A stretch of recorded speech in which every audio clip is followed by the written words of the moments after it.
Hello everyone. तो आज हम नया चैप्टर स्टार्ट करेंगे, that is chemical bonding, and ये हमारा चैप्टर नंबर 4 है। ओके, तो देखो आज हम स्टार्ट कर रहे हैं chapter number 4, that is chemical bonding. And ये चैप्टर आप लोगों ने थोड़ा बहुत क्लास 10th में भी पढ़ा है। तो इनिशियली हम उन्हीं टॉपिक्स को रिवाइज करेंगे, फिर उसके बाद नए नए टॉपिक्स पढ़ेंगे, ठीक है। एंड ये चैप्टर बहुत इंपॉर्टेंट चैप्टर है, क्योंकि इस चैप्टर के कॉन्सेप्ट आगे की केमिस्ट्री में काम आते हैं, ठीक है।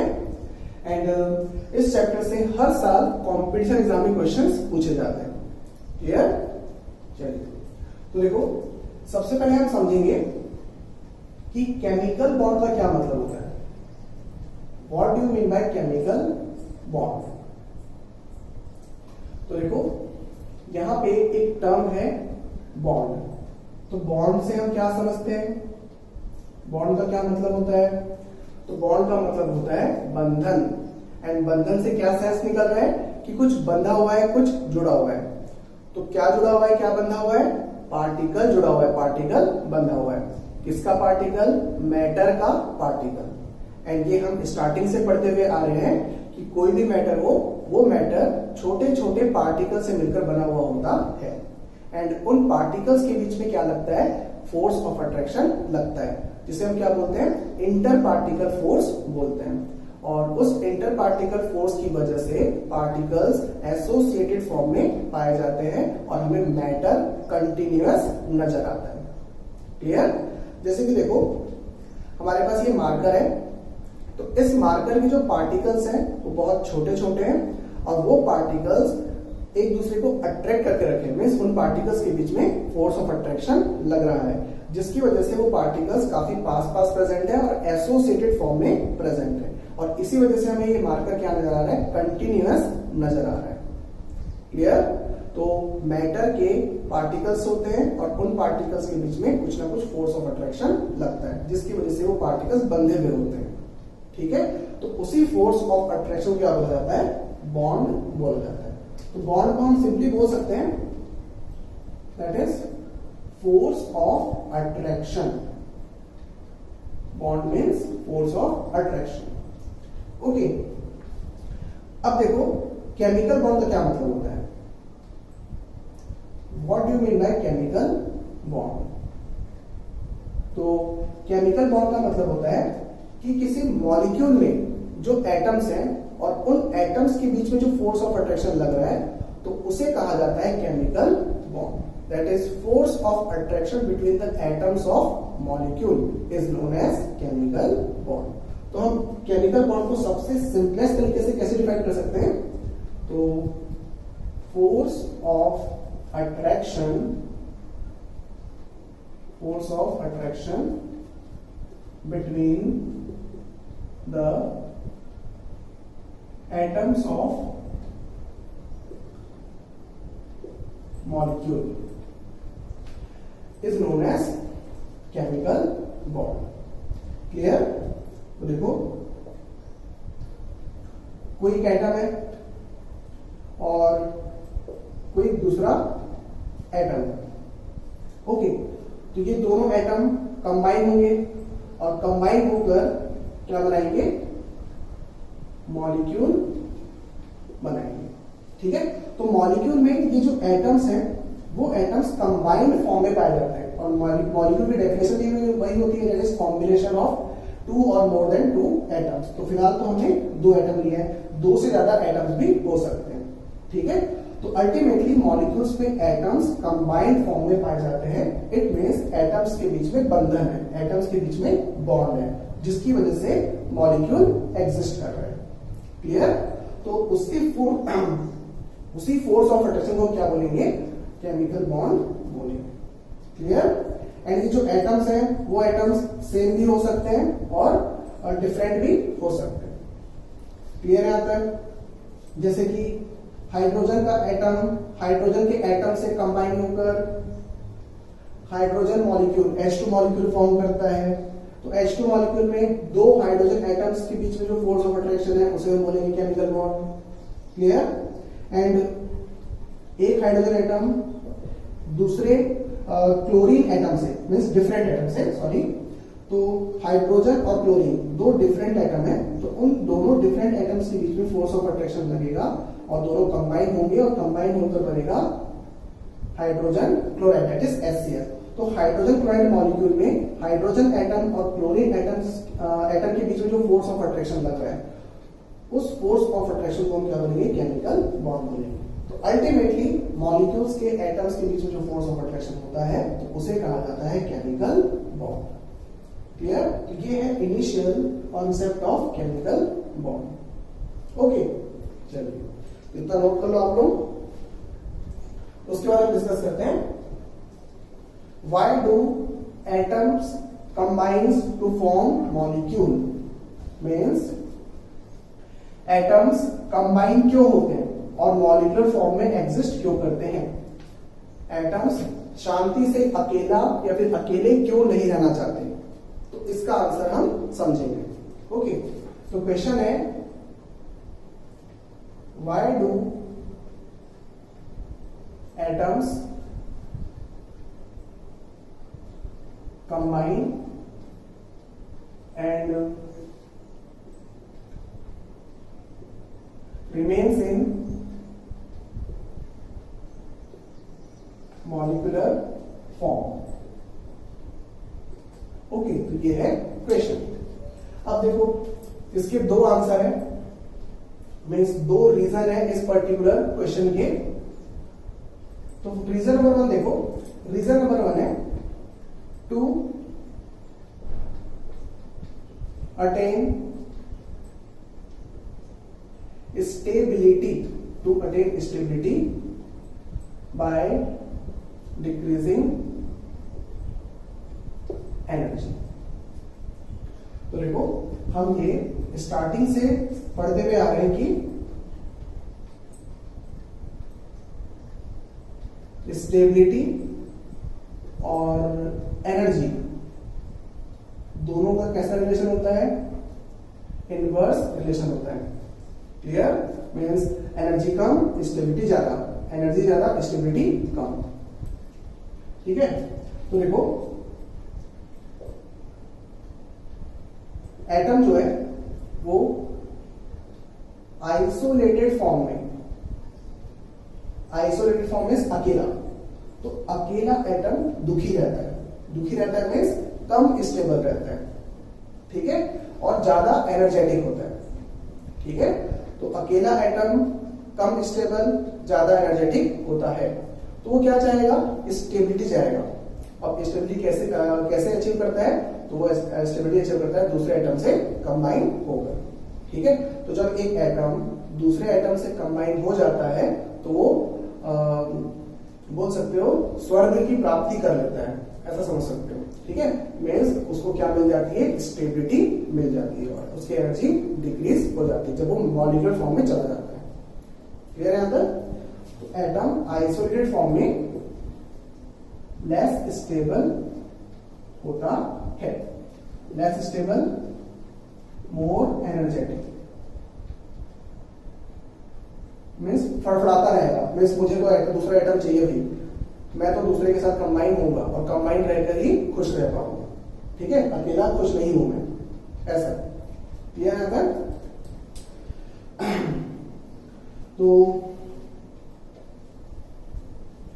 वही एटम मॉलिक्यूलर फॉर्म में, वही एटम मॉलिक्यूलर फॉर्म में ज्यादा स्टेबल होता है। क्लियर? एंड लेस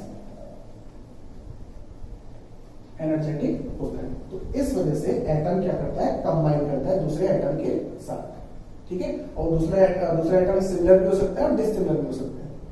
क्लियर है? तो फिलहाल हम सपोज करते हैं कि कोई एटम ए है, वो सिमिलर एटम ए से कंबाइन हो रहा है और कंबाइन होकर क्या बन रहा है, मॉलिक्यूल बन रहा है। क्लियर? तो इस आइसोलेटेड फॉर्म में ये दोनों एटम्स जो कि अभी तो अकेले हैं वो क्या है, लेस स्टेबल है। ठीक है, लेकिन जब दोनों साथ हो गए, दोनों के बीच में दोस्ती हो गई, मींस दोनों के बीच में बॉन्ड बन गया और मॉलिक्यूल फॉर्म में आ गए दोनों एटम्स, तो वो क्या हो गए, ज्यादा स्टेबल हो गए। ठीक है, तो they are more stable. Clear? तो लेस स्टेबल से मोर स्टेबल कैसे जाएगा, बाय रिलीजिंग एनर्जी। क्लियर है अंदर? तो जब बॉन्ड फॉर्म होता है तो एनर्जी रिलीज होती है, और एनर्जी रिलीज होगी तो एनर्जी डिक्रीज हो रही है, और डिक्रीज हो रही तो फाइनली एटम की एनर्जी क्या होगी, कम होगी। किसमें, मॉलिक्यूलर फॉर्म में। और एनर्जी कम होगी तो स्टेबिलिटी ज्यादा होगी। क्लियर है अंदर? तो ये पॉइंट भी नोट कर लेना।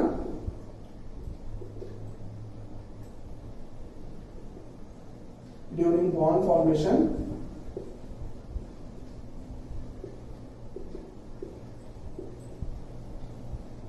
Energy is released. ओके, चलिए तो इतना नोट करो, फिर हम सेकंड रीजन देखते हैं। क्लियर? चलिए नोट कर लो। ओके, नोट कर लिए। चलिए अब डिस्कस करते हैं सेकंड रीजन। तो देखो, जो दूसरा रीजन है वो बनाया गया है इस बात को देखते हुए कि जो इनर्ट एलिमेंट्स हैं, उन इनर्ट एलिमेंट्स के एटम बॉन्ड फॉर्म नहीं करते और वो एटम्स अकेले बिंदास रहना पसंद करते हैं। ठीक है, तो ऐसी क्या खास बात है इनर्ट एलिमेंट्स के एटम में जिसकी वजह से वो बॉन्ड फॉर्म नहीं करते? तो इसको ऑब्जर्व किया जाता है किस तरीके से, उस एटम के इलेक्ट्रॉनिक कॉन्फ़िगरेशन को ऑब्जर्व करते हुए। ठीक है, क्योंकि जब भी बॉन्ड फॉर्म होता है तो एटम्स के इलेक्ट्रॉन्स पार्टिसिपेट करते हैं। क्लियर? तो हम कुल मिला के इनर्ट इनर्ट एटम्स के इलेक्ट्रॉनिक कॉन्फ़िगरेशन पे फोकस करेंगे और चेक करेंगे कि इनर्ट एलिमेंट्स के एटम की इलेक्ट्रॉनिक कॉन्फ़िगरेशन में ऐसी क्या खास बात है। ठीक है, और उससे फिर हम बेस बनाएंगे कि बाकी के जो एटम्स हैं वो कंबाइन क्यों होते हैं और बॉन्ड क्यों फॉर्म करते हैं। क्लियर? चलिए तो देखो, अगर हम इनर्ट एलिमेंट्स की बात करें तो जैसे helium, neon, argon, krypton, xenon, तो हीलियम को छोड़ के ये जो बाकी इनर्ट एलिमेंट्स हैं, मींस नोबल गैस है, उन इनर्ट एलिमेंट्स की जो आउटर मोस्ट इलेक्ट्रॉनिक कॉन्फ़िगरेशन होती है वो क्या होती है, NH2Np6। It means inert elements के आउटर मोस्ट शेल में कितने इलेक्ट्रॉन्स हैं, 8 इलेक्ट्रॉन्स हैं। तो इससे क्या कंक्लूजन निकाला गया कि अगर एटम के आउटर मोस्ट शेल में 8 इलेक्ट्रॉन्स होंगे, अगर एटम के आउटर मोस्ट शेल में 8 इलेक्ट्रॉन्स होंगे तो वो एटम क्या होगा, खुश होगा, मीन्स स्टेबल होगा। क्लियर? तो दूसरा रीजन ये दिया गया कि एटम्स कंबाइन क्यों होते हैं, तो एटम्स इस वजह से कंबाइन होते हैं ताकि उनके आउटर मोस्ट शेल में कितने इलेक्ट्रॉन्स हो जाएं, 8 इलेक्ट्रॉन्स हो जाए और वो क्या अचीव कर ले, स्टेबिलिटी अचीव कर ले। तो अल्टीमेटली जो दूसरा डिजाइन है वो भी स्टेबिलिटी का ही है, बट उस स्टेबिलिटी को हम एक्सप्लेन कर रहे हैं with respect to electronic configuration of inert elements. Clear है यहाँ तक? चलिए तो देखो, सेकेंड रीजन है to achieve inert electronic configuration, that is 8 electrons in outermost shell. तो atoms कंबाइन होते हैं एक दूसरे के साथ ताकि वो अपने आउटर मोस्ट शेल में 8 इलेक्ट्रॉन्स कंप्लीट कर दें। और इसी पर्टिकुलर कॉन्सेप्ट से एक रूल बना है, उसे क्या कहा जाता है, लुईस ऑक्टेट रूल कहा जाता है। ठीक है, एंड लुईस ऑक्टेट रूल हमने क्लास 10 में पढ़ा है, उसको डिस्कस करते हैं। तो इसको भी नोट कर लो आप लोग। चलिए पहले इसको नोट कर लो आप लोग, इसके बाद डिस्कस करते हैं Lewis octet rule. Okay okay, note कर लिए। अब डिस्कस करते हैं Lewis octet rule.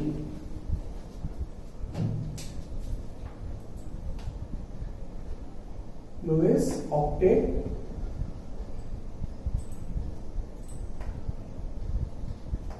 Rule, and ये आप लोगों ने 10th में भी पढ़ा होगा, तो याद आ रहा होगा आप लोगों को।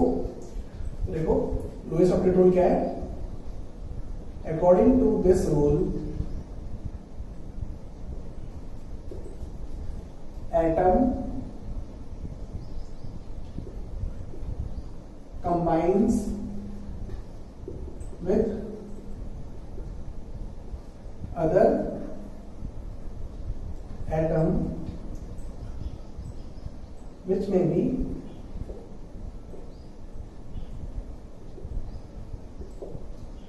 similar or dissimilar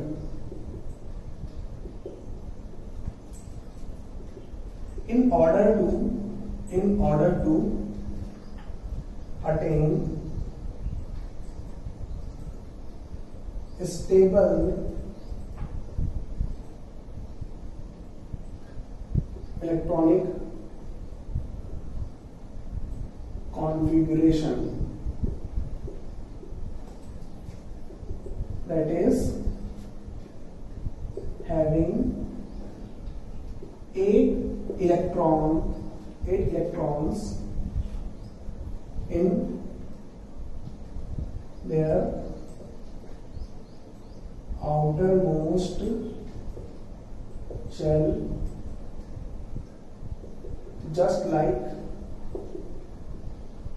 inert element।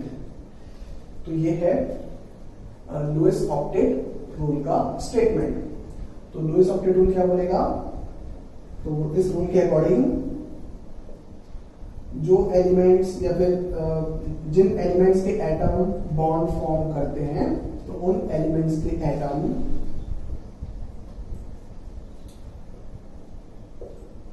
दूसरे एटम से कंबाइन होकर, और वो एटम सिमिलर भी हो सकता है, मींस यही एटम हो सकता है, या फिर डिसिमिलर एटम भी हो सकता है। ठीक है, तो कोई एटम दूसरे एटम से कंबाइन होकर अपनी आउटर मोस्ट शेल में 8 इलेक्ट्रॉन्स को कंप्लीट करने की कोशिश करता है। मींस जिस तरीके से इनर्ट एलिमेंट में 8 इलेक्ट्रॉन्स होते हैं, और जिसकी वजह से वो स्टेबिलिटी को अचीव कर लेता है। ठीक है, तो एटम क्या करेगा, दूसरे एटम के साथ कंबाइन होगा और अपने आउटर मोस्ट शेल में 8 इलेक्ट्रॉन को कंप्लीट करेगा। ठीक है, तो इस पर्टिकुलर रूल को कहा जाता है लुईस ऑक्टेट रूल। क्लियर आता है। तो अगर कोई एटम लुईस ऑक्टेट रूल को फॉलो कर रहा है, ठीक है, अगर कोई एटम लुईस ऑक्टेट रूल को फॉलो कर रहा है, इट मींस उस एटम का ऑक्टेट कंप्लीट है, हम ऐसा बोलेंगे। आगे चलिए जब हम डिफरेंट टॉपिक्स पढ़ेंगे, तो उन टॉपिक्स पे जब हम बोलेंगे कि इस एटम का ऑक्टेट कंप्लीट है, तो इसका मतलब क्या होगा कि उस एटम के आउटर मोस्ट शेल पे 8 इलेक्ट्रॉन्स कंप्लीट है, 8 इलेक्ट्रॉन्स प्रेजेंट है। समझ गए? ये सब लैंग्वेज आगे चल के काम आएगी, इसलिए मैं आप लोगों को ये सब बता रहा हूं। क्लियर है अब तक? चलिए इसको भी नोट कर लो आप लोग। अब हम देखेंगे कि एटम्स किन तरीके से या फिर किन किन तरीकों से अपने ऑक्टेट को कंप्लीट करते हैं। ओके, मींस अब हम डिस्कस करने वाले हैं types of bond. Types of bond between atoms, that is types of chemical bond on the basis of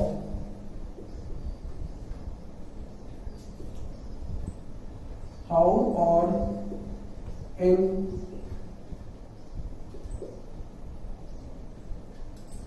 what way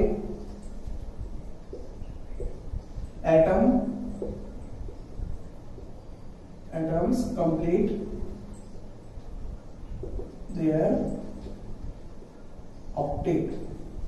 ठीक है, तो अब हम डिस्कस करने वाले हैं types of bond on the basis of how और in what way atoms complete their octet. Means chemical bond के कितने टाइप्स होते हैं, किस बेसिस पर, तो इस बेसिस पर कि एटम अपने ऑक्टेट को किस तरीके से कंप्लीट कर रहा है। क्लियर है यहां तक? तो देखो, there are two types of bond, there are two types of bond are defined on the basis of how atoms complete their octet। okay, तो वो क्या क्या है, that is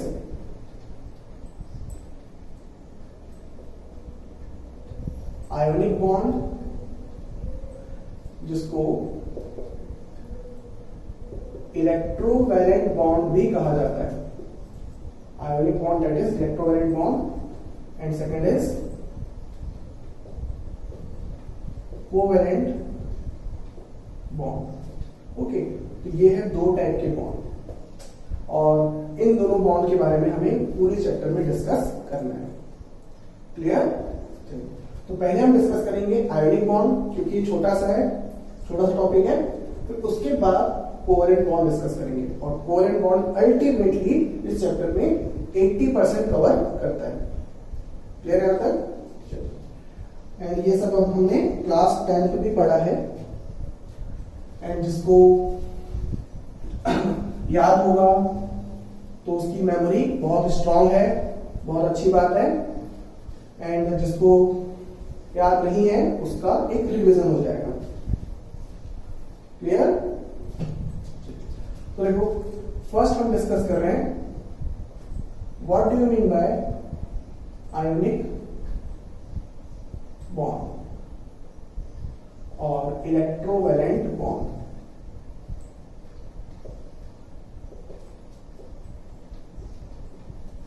ओके, तो देखो, आयोनिक बॉन्ड में एक टर्म है आयोनिक। आयोनिक बना है आयन से। क्लियर? एंड हमें पता है कि आयन्स क्या होते हैं, चार्ज्ड पार्टिकल्स होते हैं। और चार्ज कितने टाइप के होते हैं, दो टाइप के होते हैं, it is positive charge and negative charge. तो इट मींस आयन एक होंगे कैटायन, एक टाइप के होंगे कैटायन और दूसरे टाइप के एनायन। क्लियर? तो कैटायंस आर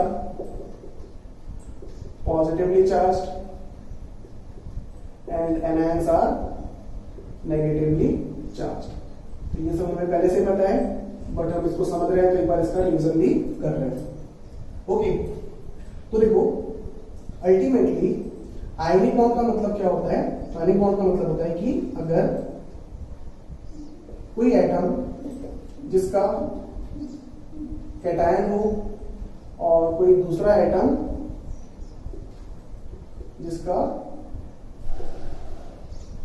एनायन हो, ठीक है, तो एक cation that is positively charge और ये anion that is negatively charge.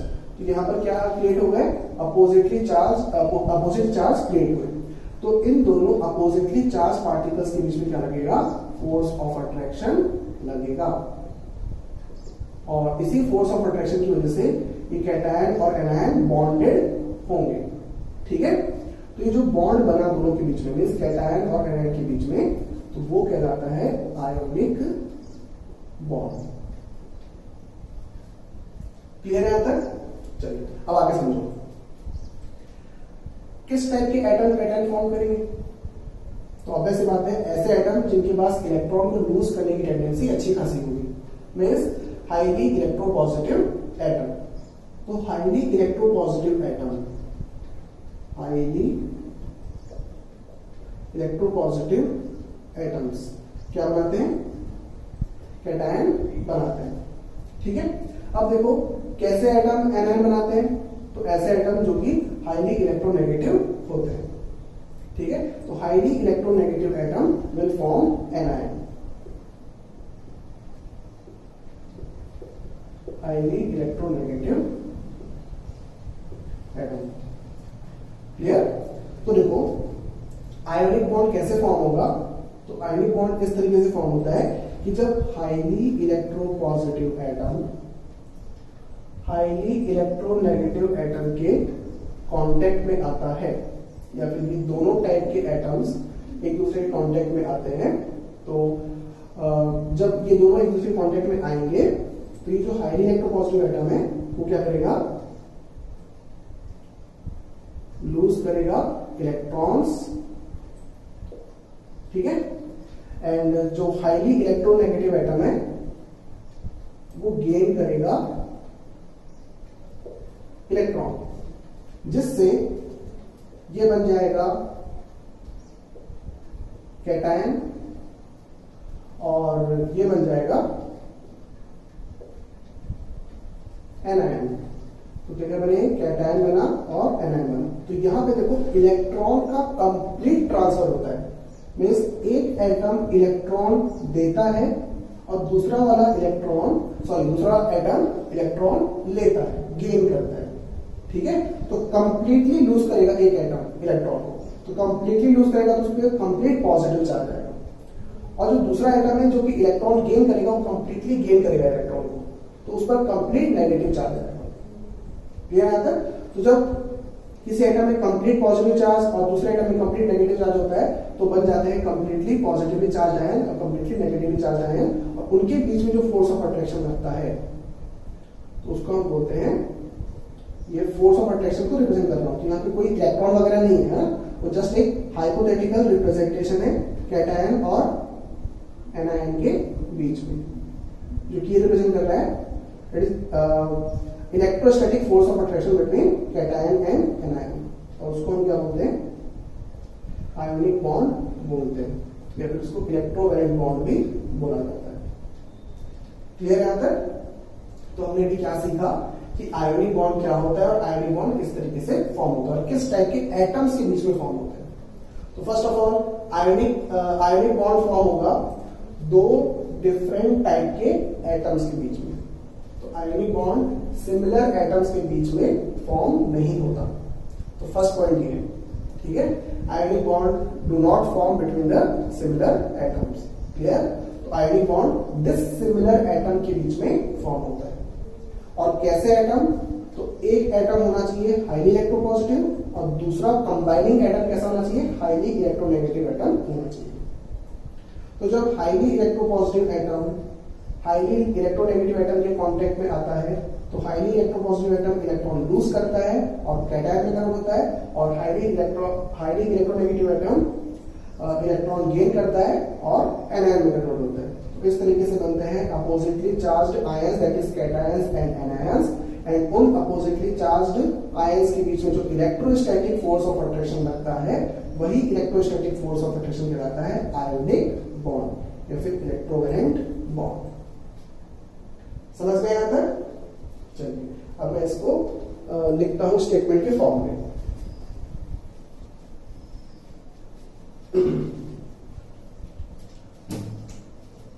तो देखो ionic bond means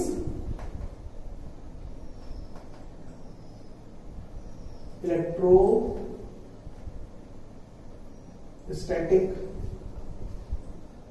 force of attraction between cation of simply the electropositive atom and anion of electronegative atom.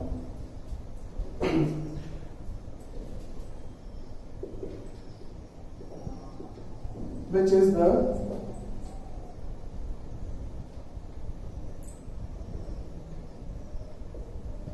result of complete transfer of electron from electropositive atom to electronegative atom is known as ionic bond. ठीक है, तो ये हो जाएगी definition किसकी, ionic bond की। तो ये थोड़ा सा हटकर मैंने डेफिनेशन लिखी है, बुकिश टाइप में जो डेफिनेशन नहीं लिखी है। ठीक है, तो इसको हम शॉर्ट में बोलते हैं the bond formed into the complete transfer of electron is known as ionic bond. Clear है यहाँ तक? चलिए, तो बाकी और पढ़ सकते हैं। This bond is formed between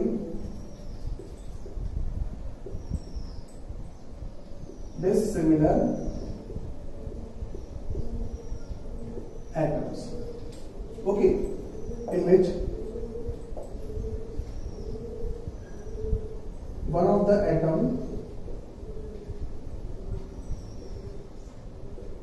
should be highly electropositive, that is low ionization energy. तो जो एटम हाईली इलेक्ट्रोपॉजिटिव होगा, जो कैटायन बनाएगा, उसकी आयोनाइजेशन एनर्जी बहुत कम होनी चाहिए। ठीक है, एंड जो दूसरा एटम जो इलेक्ट्रॉन गेन करेगा, उस एटम के इलेक्ट्रॉन को गेन करने की टेंडेंसी अच्छी होनी चाहिए। इट मींस उसकी इलेक्ट्रोनेगेटिविटी अच्छी होनी चाहिए और इलेक्ट्रॉन गेन एंथैल्पी हाई होनी चाहिए। Clear? One of the atom should be highly electropositive, that is low IE, and other atom should have high electron gain enthalpy or electronegativity। ये condition है ionic bond के formation की, कि जिन दो atoms के बीच में आयोनिक बॉन्ड फॉर्म होगा, उन दो एटम्स की प्रॉपर्टी क्या क्या होनी चाहिए। क्लियर है यहाँ तक?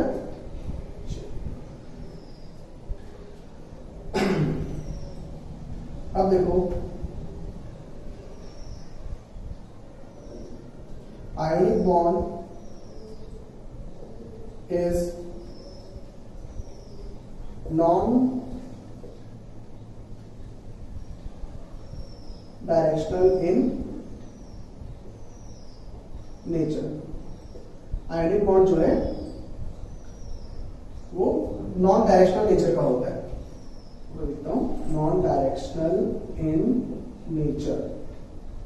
तो हम साथ ही साथ आयोनिक बॉन्ड की प्रॉपर्टी में डिस्कस करते जा रहे हैं। ठीक है, तो ionic bond non directional nature का होता है। इसका मतलब क्या है? तो इसका मतलब ये है कि लेट्स सपोज हमारे पास कोई कैटायन है, तो उस कैटायन के आसपास जो एनायन होगा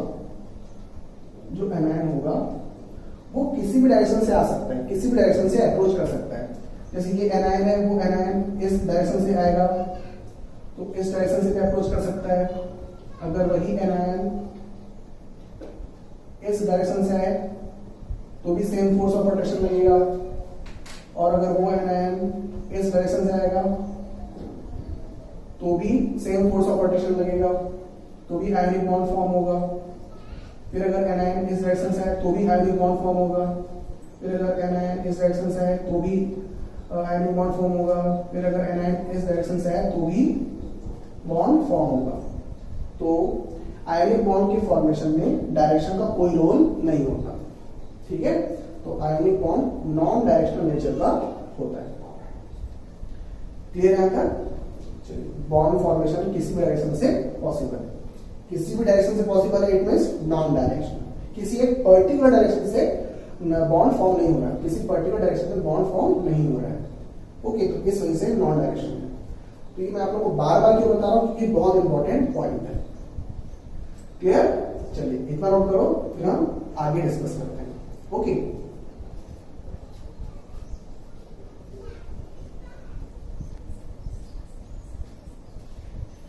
नोट कर लिए तो सारे पॉइंट्स नोट करते चलो आप लोग, है ना। चलिए अब डिस्कस करते हैं examples of ionic bond formation.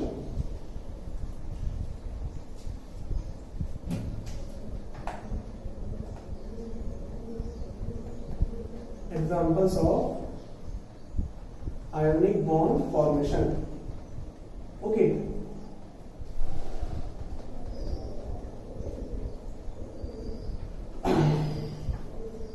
तो देखो आयनिक बॉन्ड की फॉर्मेशन में हमने डिस्कस किया कि जिन दो एटम के बीच में बॉन्ड फॉर्म होता है उन एटम्स की प्रॉपर्टी डिफरेंट होनी चाहिए, इसमें दो डिफरेंट एटम होने चाहिए।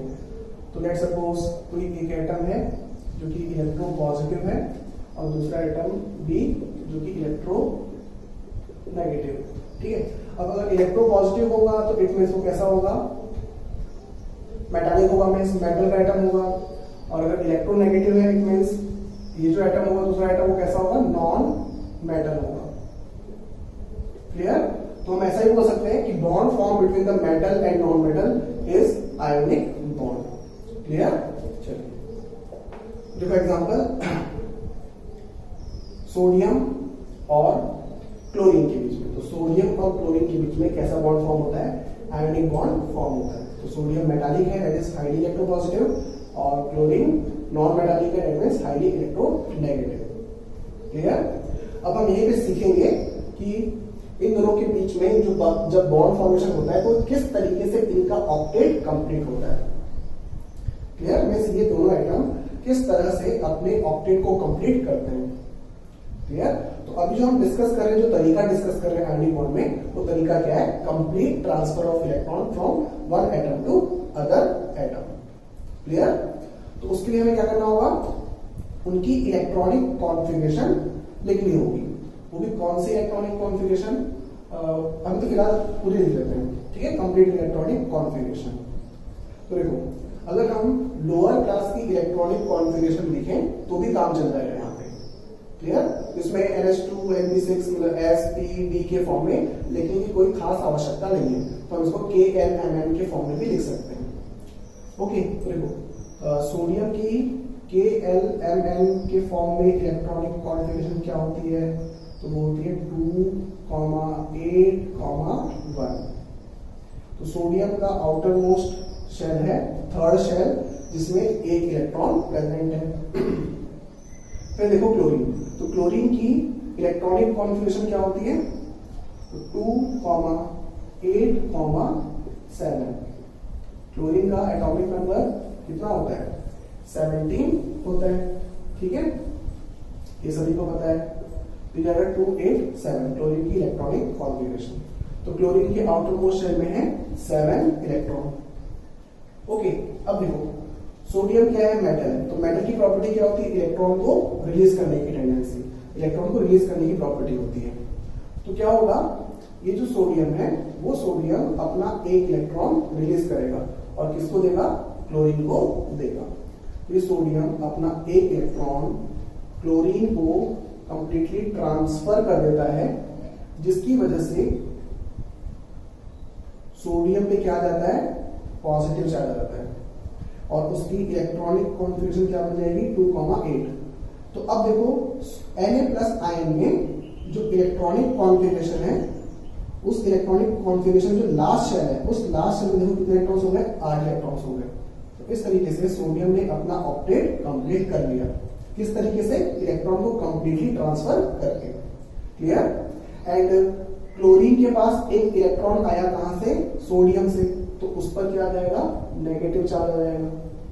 ओके, तो देखो क्लोरीन पर आ गया नेगेटिव चार्ज। अब इलेक्ट्रॉनिक कॉन्फ़िगरेशन का क्या होगा उसको, तो इलेक्ट्रॉनिक कॉन्फ़िगरेशन देगी क्लोरीन की 2,8,8 7 थी, एक मिल गया, हो गया 8।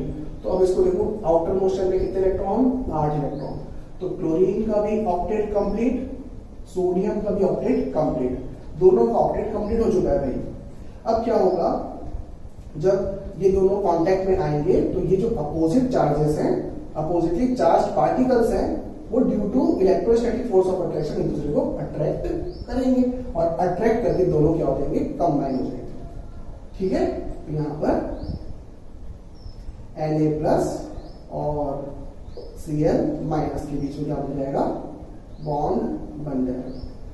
तो जो शो कर रहा हूं डॉटेड फॉर्म में, तो वो कोई इलेक्ट्रॉन वगैरह नहीं है ना, तो जस्ट हाइपोथेटिकल रिप्रेजेंटेशन है जो कि रिप्रेजेंट कर रहा है कैटायन और एनायन के बीच में फोर्स ऑफ अट्रैक्शन। ये है आयोनिक बॉन्ड। क्लियर है आंसर? चलिए फिर देखो एक चीज रह गई, that is Lewis dot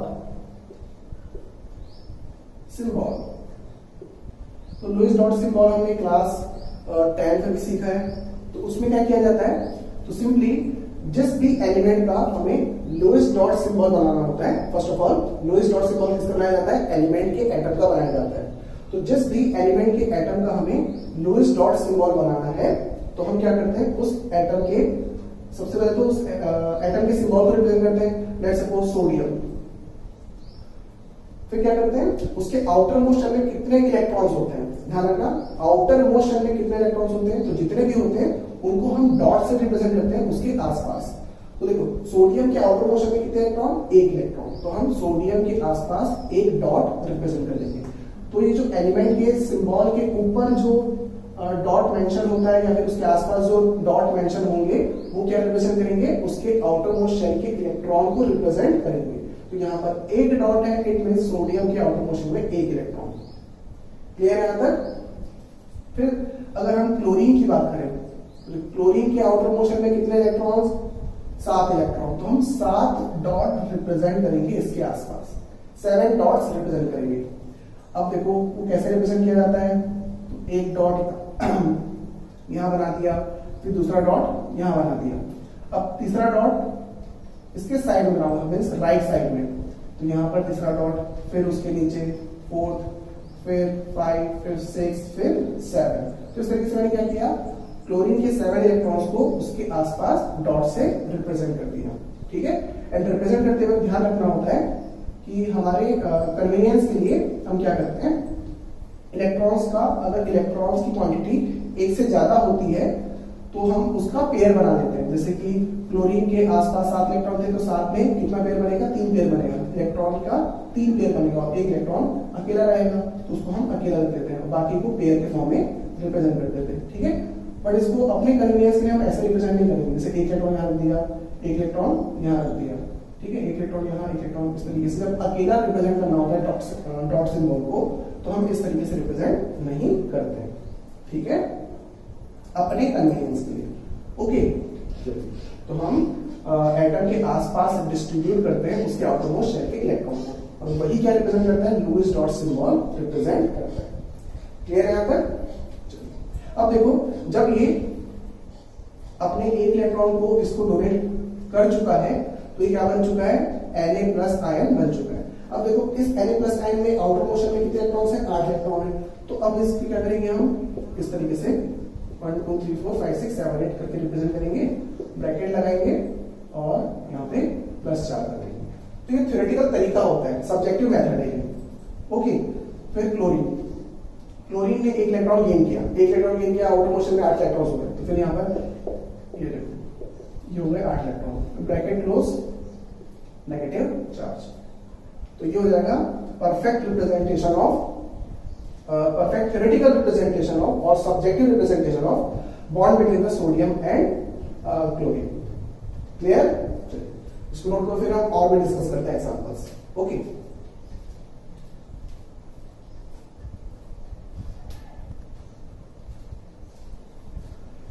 note लो कैसा दिखा।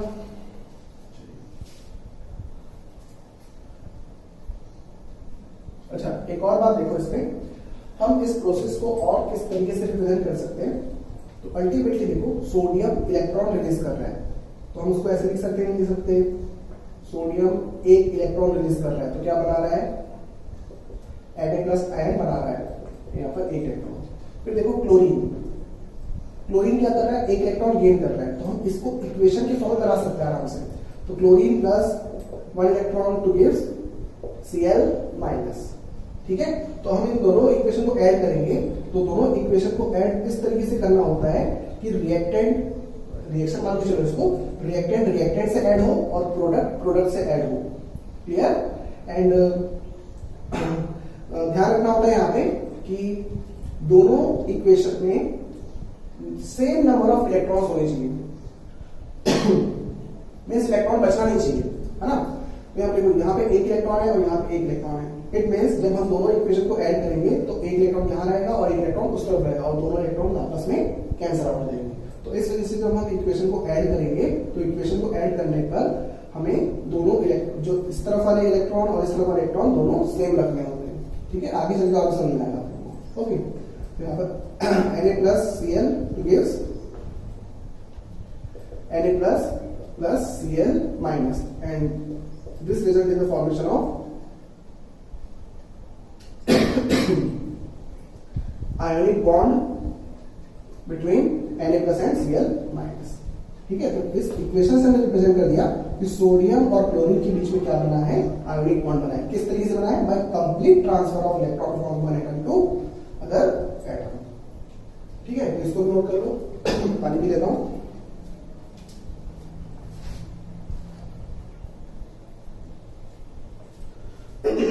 ओके, नोट कर लिया ना। और यहां पर एक और बात कि कोई एटम जितने इलेक्ट्रॉन रिलीज करता है अपने ऑक्टेट को कंप्लीट करने के लिए, वो उसकी इलेक्ट्रोवैलेंसी कहलाती है। ठीक है, जैसे कि यहाँ पे सोडियम ने एक इलेक्ट्रॉन रिलीज किया ताकि उस सोडियम का ऑक्टेट कंप्लीट हो जाए। तो कितना इलेक्ट्रॉन रिलीज किया, एक इलेक्ट्रॉन।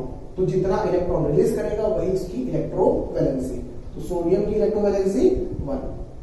क्लियर? फिर सिमिलरली जो एटम इलेक्ट्रॉन गेन करता है ऑक्टेट को कंप्लीट करने के लिए, तो कोई एटम जितना इलेक्ट्रॉन गेन करेगा अपने ऑक्टेट को कंप्लीट करने के लिए, वो उसकी इलेक्ट्रोवैलेंसी कहलाती है।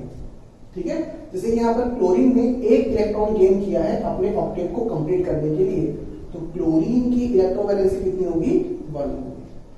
ठीक है, चलिए, फिर भी आप लोगों को पता होना चाहिए।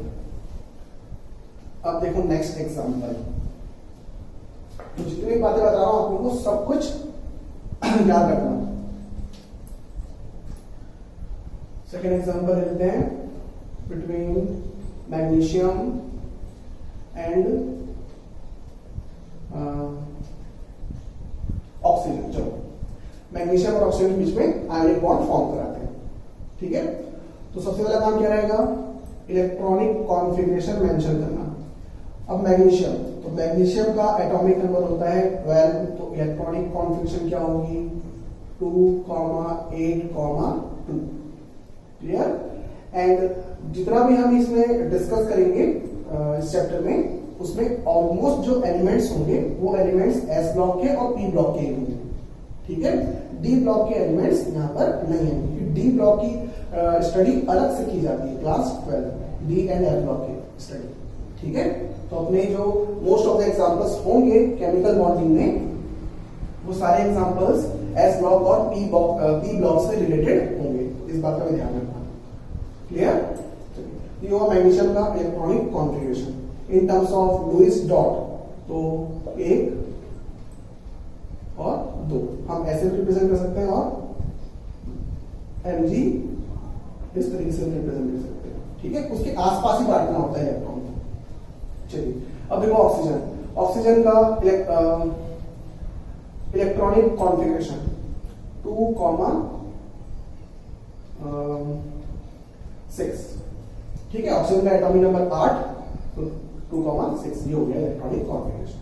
And in terms of Lewis dot symbol, oxygen 6 electron बांट रहे हैं, 1 2 3 4 5 6। ये हो गया ऑक्सीजन का लुईस डॉट सिंबल। क्लियर? अब देखो हमें इनके ऑक्टेट को कंप्लीट करना है by complete transfer of electron. तो मैग्नीशियम है इलेक्ट्रोपॉजिटिव मींस मेटल और ऑक्सीजन है इलेक्ट्रोनेगेटिव मींस नॉन मेटल।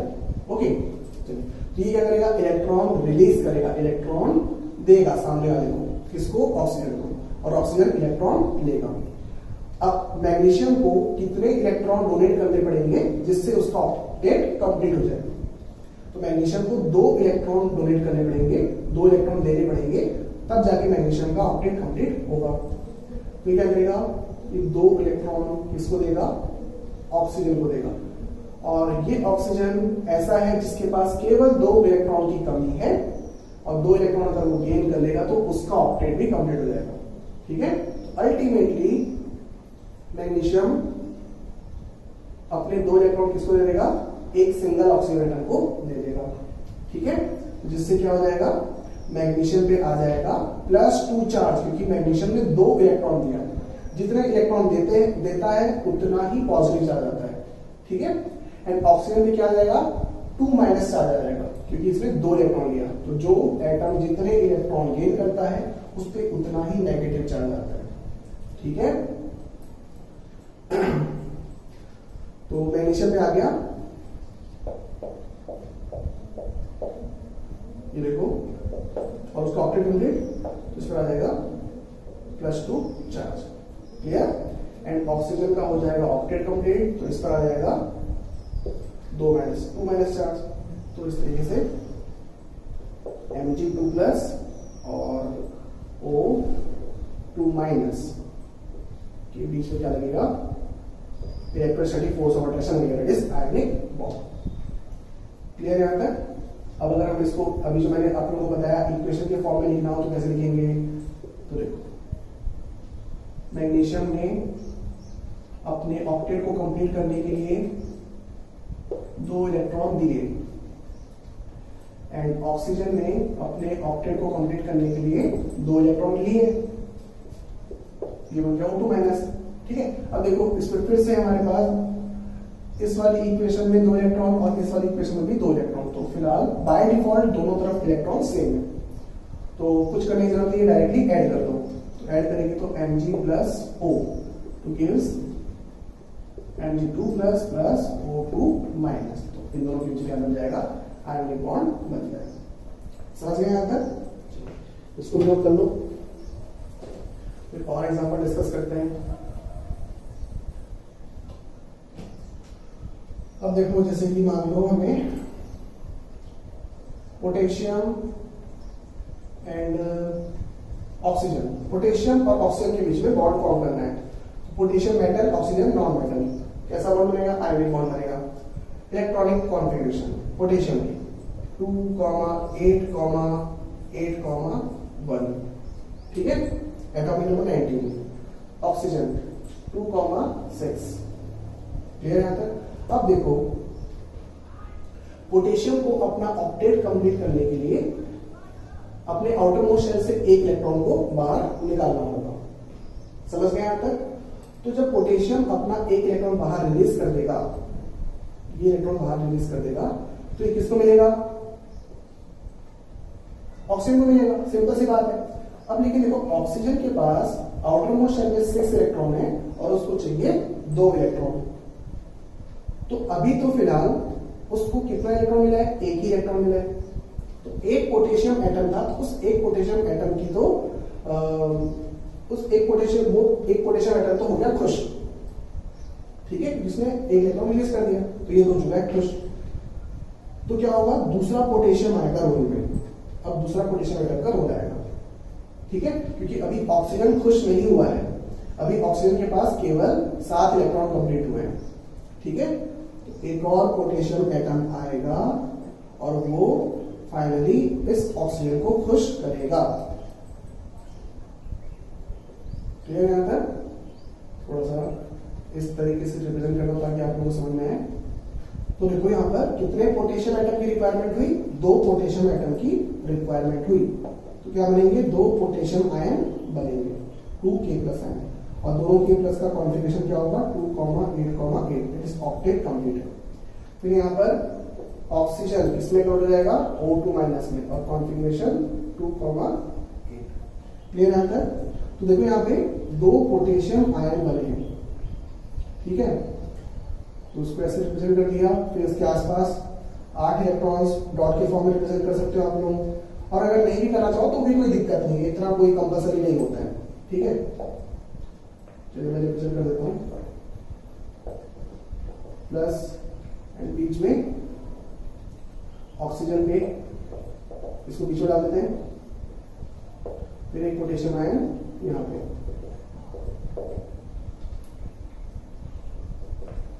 ये जस्ट थ्योरेटिकल सब्जेक्टिव रिप्रेजेंटेशन होता है आयनिक बॉन्ड को रिप्रेजेंट करने का, ठीक है। तो positive negative force of attraction, negative positive force of attraction, तो इस तरीके से रिप्रेजेंट कर सकते हैं। क्लियर है यहाँ तक? चलिए अच्छा एक मिनट, यहां देखो मैग्नीशियम ने कितना इलेक्ट्रॉन रिलीज किया अपना ऑक्टेट कंप्लीट करने के लिए? 2 इलेक्ट्रॉन। तो मैग्नीशियम की इलेक्ट्रोवैलेंसी कितनी? 2। ऑक्सीजन ने कितना इलेक्ट्रॉन गेन किया अपना ऑक्टेट कंप्लीट करने के लिए? 2। तो ऑक्सीजन की इलेक्ट्रोवैलेंसी 2, ठीक है। तो ये भी पूछा जाता है छोटे मोटे क्वेश्चंस में। क्लियर? अब देखो इसको इक्वेशन के फॉर्म में कैसे लिखेंगे? तो वही पुराना काम, पोटेशियम इलेक्ट्रॉन देगा, बनाएगा K plus plus electron, and oxygen electron लेगा। और ध्यान रखना जो हम इक्वेशन बनाते हैं वो इक्वेशन इस बात को ध्यान रखते हुए बनाते हैं कि जब हम इलेक्ट्रॉन को रिलीज कर रहे हैं तो इतने एक एटम से इतने इलेक्ट्रॉन रिलीज होने चाहिए ताकि उसका ऑक्टेट कंप्लीट हो जाए। तो पोटेशियम एटम को एक इलेक्ट्रॉन रिलीज करना है जिससे उसका ऑक्टेट कंप्लीट हो जाएगा। फिर ऑक्सीजन को कितना इलेक्ट्रॉन चाहिए ताकि उसका ऑक्टेट कंप्लीट हो? 2 इलेक्ट्रॉन चाहिए, तो हम इसको 2 इलेक्ट्रॉन देंगे, यहां बनेगा O2 माइनस, ठीक है। अब देखो दोनों इक्वेशन को हम अभी फिलहाल डायरेक्टली ऐड नहीं कर सकते क्योंकि दोनों इक्वेशन में नंबर ऑफ इलेक्ट्रॉन्स सेम नहीं है। तो पहले हम नंबर ऑफ इलेक्ट्रॉन्स को सेम करेंगे। क्लियर? तो देखो यहाँ पर 1 इलेक्ट्रॉन, यहाँ पे 2 इलेक्ट्रॉन, तो दोनों तरफ सेम करने के लिए क्या करना पड़ेगा? हमें इस इक्वेशन को 2 से मल्टीप्लाई करना पड़ेगा, ठीक है। तो हम इस इक्वेशन को 2 से मल्टीप्लाई करेंगे, तो 2 से मल्टीप्लाई करने पर यहाँ पर 2 आ जाएगा, फिर यहाँ पर 2, फिर यहाँ पर 2। अब ये हो गई इक्वेशन ऐड करने लायक, ठीक है। अब हम दोनों इक्वेशन को ऐड कर देंगे, तो 2K plus O 2 gives 2 electron आपस में कैंसिल, क्या बचा? 2K plus plus O2 minus, just like mathematics, ठीक है। तो ये केमिस्ट्री की मैथमेटिक्स है ना।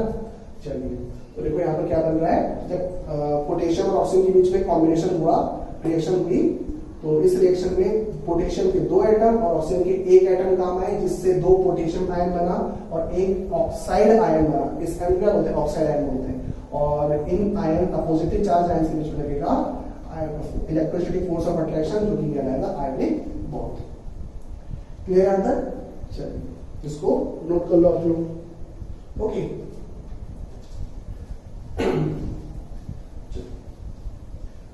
तो आप लोगों का होमवर्क है, आप लोग घर में प्रैक्टिस करना। तो मैं आप लोगों के लिए होमवर्क दे रहा हूँ, इट इज आप लोग बनाना मैग्नीशियम प्लस नाइट्रोजन के बीच में जब बॉन्डिंग होगी तो किस टाइप से इलेक्ट्रॉन का ट्रांसफर होगा, and aluminium and oxygen, aluminium और ऑक्सीजन के बीच में जब बॉन्डिंग होगी तो किस तरीके से इलेक्ट्रॉन ट्रांसफर होगा, उसको बना के देखना। क्लियर? चलो ओके। अब देखो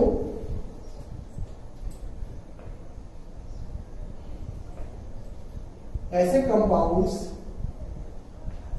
जिन कंपाउंड्स में आयोनिक बॉन्ड होता है, तो उन कंपाउंड्स को क्या बोलेंगे हम? आयोनिक कंपाउंड बोलेंगे। तो अभी हम जितने भी एग्जाम्पल डिस्कस कर रहे थे, उन एग्जाम्पल्स में 2 डिफरेंट एलिमेंट्स कंबाइन हो रहे थे। अब जब 2 डिफरेंट एलिमेंट्स कंबाइन होंगे तो क्या बनेगा? कंपाउंड बनेगा। और वो जो कंपाउंड होगा वो कंपाउंड क्या होगा? आयोनिक कंपाउंड होगा। तो अभी तो जितने भी एग्जाम्पल डिस्कस किए उसमें जो कंपाउंड फॉर्म हो रहे थे वो कंपाउंड क्या है? Ionic compound. क्लियर है? चलिए फिर देखो